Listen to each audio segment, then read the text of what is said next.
Oi, gente, bom dia, boa tarde. Eu espero que todos vocês estejam bem de verdade e espero que esteja dando para seguir com as nossas aulas remotas de uma forma sadia, de uma forma leve, tá bom?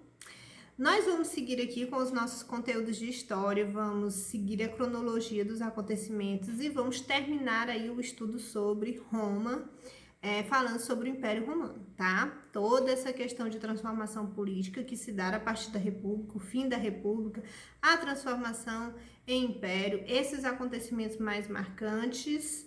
E nós não vamos tratar especificamente de cada imperador, não é o caso, não é a nossa preocupação. Nós vamos tratar dos principais acontecimentos e transformações durante o Império Romano, no campo político, no campo social e também no campo religioso, porque nós vamos precisar falar sobre cristianismo. Geralmente, os historiadores dividem o estudo do Império Romano em duas fases, em que eles intitulam de Alto Império e Baixo Império, que basicamente é o apogeu do Império Romano e a decadência deste império. O Alto Império, o auge do período imperial, vai do século I ao século III depois de Cristo, e o Baixo Império vai do século III ao século V a.C. Mas o Império Romano ele vai aí ser estudado desde o ano 27 depois de Cristo, aliás, antes de Cristo, desculpa, até o ano de 476 depois de Cristo. Esse é o tempo de fato em que se dá o Império Romano, a partir do primeiro imperador, Otávio Augusto, até a queda do Império Romano, a partir das invasões dos bárbaros. Dentro desse primeiro aspecto, do que a gente pode trazer como principais transformações do Império Romano, tem aí o fim do terceiro, aliás, do segundo triunvirato que nós vimos, em que permanece no poder Otávio, e ele se intitula de Augusto, que nós já falamos sobre isso, que significa divino. Na verdade, Augusto não é um nome, não é um sobrenome, é um título. E aí, ele é o primeiro imperador de Roma, Otávio Augusto. E ele faz significativas transformações em Roma. Ele organiza o Império Romano. Ele vai aí tratar não exatamente da expansão territorial, porque Roma já tinha um vasto território para cuidar, então ele vai focar mais na questão da organização administrativa e de proteger e de assegurar as fronteiras do Império Romano. Vamos falar sobre o imperador Otávio Augusto, apesar de que nós, como já falei, nós não vamos trabalhar imperador por imperador, mas nós vamos destacar os principais conteúdos, acontecimentos de fato desse período do Império Romano, mas é imprescindível que a gente fale sobre Otávio Augusto, tá bom? Então, assim, ele começa como imperador no ano de 27 a.C., a partir do segundo triunvirato. Houve a desconfiguração desse segundo triunvirato, porque eles passam a disputar o poder, e o segundo triunvirato era formado por Otávio, por Marco Antônio, por Lépio. Otávio vence e acaba se intitulando Augusto, se tornando aí o primeiro imperador. O objetivo de Otávio Augusto, na verdade, era organizar a administração em Roma.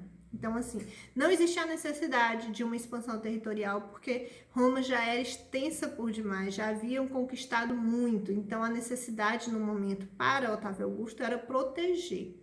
Então, ele leva os soldados romanos para as fronteiras de Roma para proteger esse território, impedir invasões e faz com que haja um período de paz em Roma, sem conflitos internos, porque existia essa preocupação das revoltas internas. Vocês lembram do grupo que mais se revoltava, que durante toda a República foi aos poucos conquistando direitos políticos, reivindicando a sua participação em Roma, que era a plebe.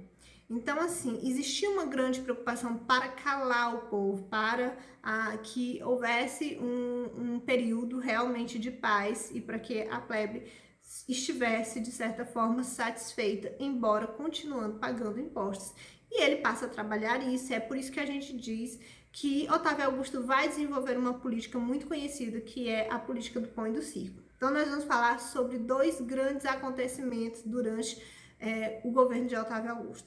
A política do pão e do circo, que nós vamos trabalhar isso e entender direitinho isso, e também o período de Pax Romana, que significa paz em Roma, de fato, e a modernização. Ele passa a modernizar Roma. Então, antigas construções, essas construções gradativamente foram sendo substituídas. Ele manda fazer várias estátuas dele enquanto imperador para que se mostrasse a grandeza dele. Foi usado muito mármore porque ele queria demonstrar o poder do imperador. Então a figura do imperador enquanto divino foi muito usada, foi muito fortemente praticada no convívio social dos romanos nesse período.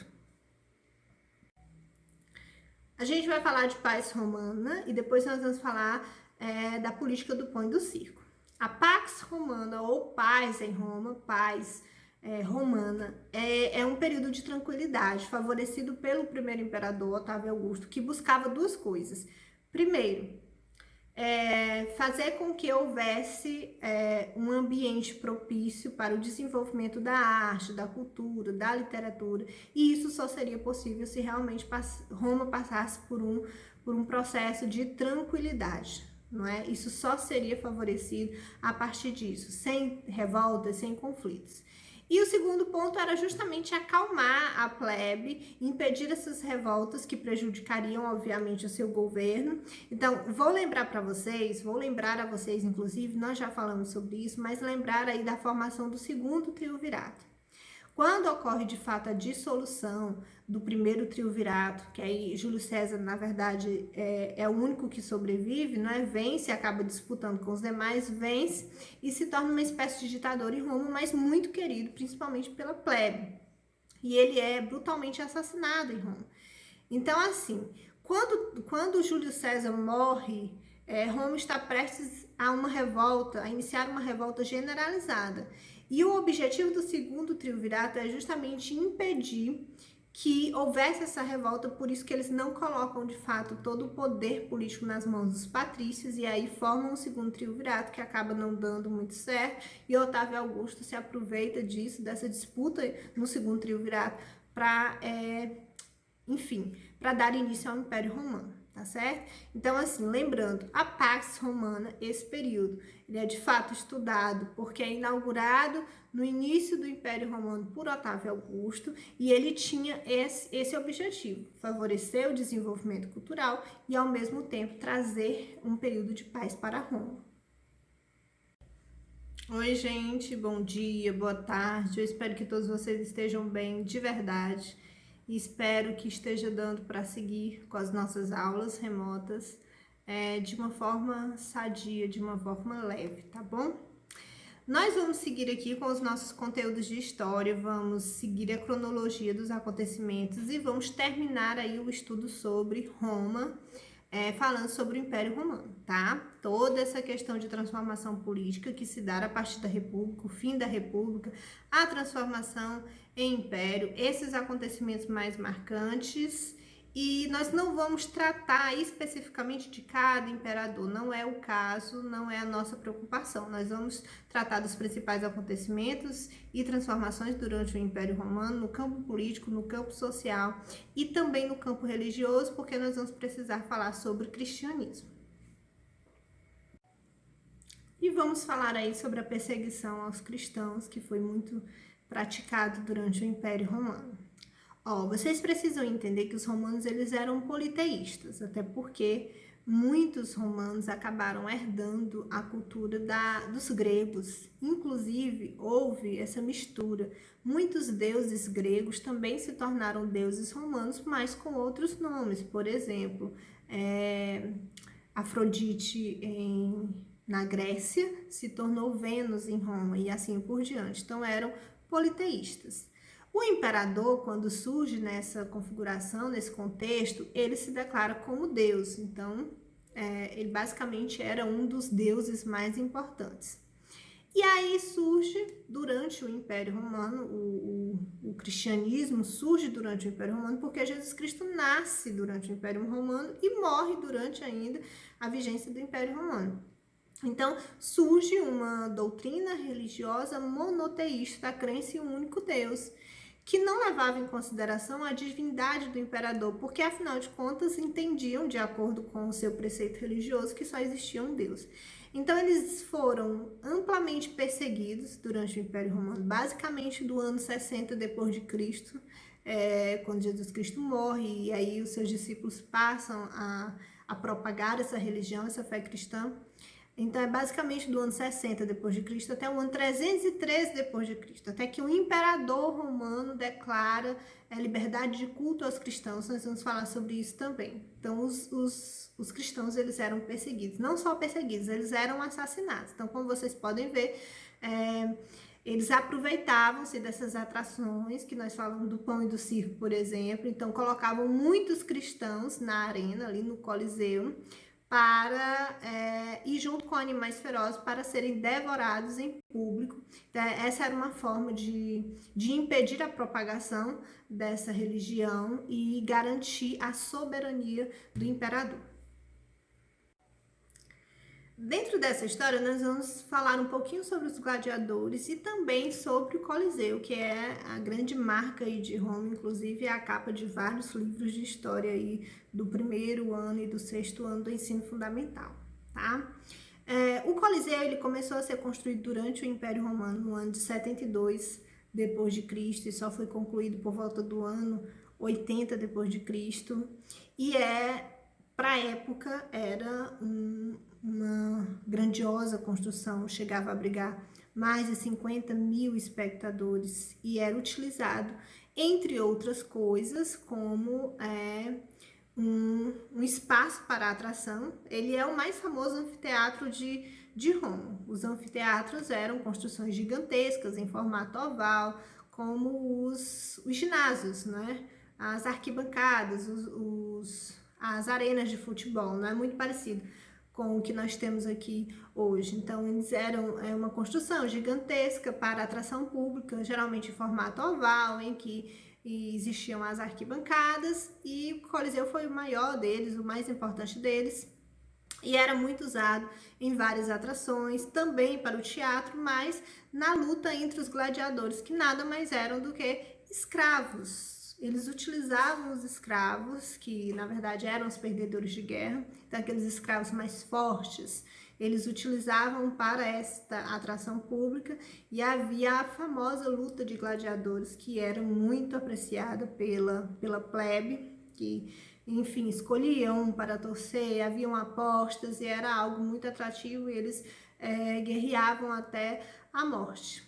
Pode parecer complicado isso para vocês, mas isso era atrativo durante o Império Romano, no período da Roma Antiga.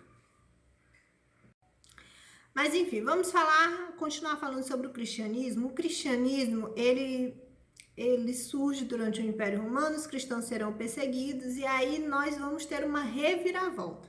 O que é que acontecia? A partir do ano 60 depois de Cristo, em que os cristãos de fato passam a ser perseguidos e assassinados em massa pelos imperadores, acontece que quanto mais se perseguiam os cristãos, mais assassinavam os cristãos, mais se multiplicava o número de pessoas adeptas a essa religião. Inclusive, o cristianismo, que surge como uma religião dos pobres, dos menos favorecidos, dos desprezados, marginalizados, acaba ganhando aí também parte da elite em Roma. Muitos ricos em Roma também se converteram ao cristianismo, e o cristianismo vai ganhando força, vai se propagando, até que no ano de 313 o imperador Constantino, ele vai legalizar, ele vai dar liberdade de culto aos cristãos com um decreto chamado Edito de Milão, tá? Isso no ano de 313. Então, Constantino aí vai ser marcado na história como imperador romano por dar liberdade de culto aos cristãos, que era terminantemente proibido. E no ano de 391, houve o Edito de Tessalônia pelo imperador Teodósio, em que faz mais, muito mais. Ele declara que a religião oficial de Roma, na verdade, é o cristianismo. Então, nós temos aí uma reviravolta imensa, né? Desde o início aí da formação do cristianismo, em que eles foram perseguidos, assassinados, colocados no Coliseu para serem devorados pelos animais ferozes. Mas nós temos no ano de 391 a conversão de Roma para essa nova religião, o cristianismo. A decadência do Império Romano chega no ano de 476 depois de Cristo, durante o século V, em que esse grandioso Império Romano, esse símbolo de autoridade, símbolo de concentração de poder e de desenvolvimento no aspecto urbano, de magníficas construções, que é o caso do Coliseu, mas isso tudo acaba chegando ao fim com a invasão dos bárbaros. E vamos deixar claro uma coisa: vários povos de diferentes origens invadiram Roma, e fica na história como a invasão dos bárbaros, porque os romanos chamavam de bárbaros todo aquele que não era de Roma, assim como os gregos também faziam isso, né? Isso, na verdade, veio com os gregos. Os estrangeiros eram chamados de bárbaros. Pois é, a invasão dos bárbaros, que acontece em 476, mas isso só acontece devido a um período de grande fragilidade do Império Romano. Então, muitas coisas acabaram contribuindo para a queda de Roma, e aí nós listamos algumas. Nós temos a dificuldade de recrutamento de soldados, a estagnação das conquistas. Se o Império Romano não crescia, não se estendia territorialmente, não participava mais de guerras para conquistar territórios, obviamente diminuía também a quantidade de escravos. Então, a queda nas produções, a queda da quantidade de escravos, várias lutas internas, corrupção dentro do ciclo dos imperadores, né, da cúpula do grande poder imperial, o aumento dos impostos frequente, o cristianismo. É bom que a gente deixe claro, apesar de não estar na lista, o cristianismo também vai contribuir para isso, porque o imperador, afinal de contas, perde todo esse prestígio, não era mais divino, não é? Eles cultuavam um único Deus. Então, a partir do momento que Roma se converte ao cristianismo, também há o desprestígio do imperador. E, enfim, as invasões bárbaras.